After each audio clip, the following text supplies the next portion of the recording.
Είχαμε την ευκαιρία σήμερα, όπως είχαμε δεσμευτεί πολύ πρόσφατα στον κύριο Αντιπεριφερειάρχη και στο Σεβασμιότατο, να κάνουμε μια εκτεταμένη συζήτηση και διευρυμένη σύσκεψη, παρουσία του Πανεπιστημίου, παρουσία δημάρχων της περιοχής, έτσι ώστε να συζητήσουμε την πορεία υλοποίησης ενός εμβληματικού έργου για τη Δυτική Θεσσαλονίκη, αλλά και ενός σημαντικού έργου για τους πολίτες της Δυτικής Θεσσαλονίκης, αυτό του προαστιακού. Το έργο εξελίσσεται με βάση τα χρονοδιαγράμματα που πολύ πρόσφατα θέσαμε ως πολιτική ηγεσία του Υπουργείου Υποδομών και Μεταφορών. Συγκεκριμένα, είμαστε στη φάση του ανταγωνιστικού διαλόγου.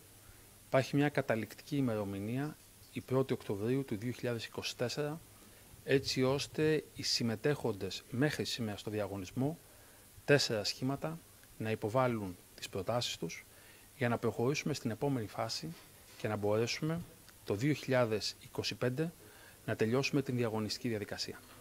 Έτσι ώστε ένα έργο, επαναλαμβάνω, σημαντικό έργο, να υλοποιηθεί την επόμενη τετραετία.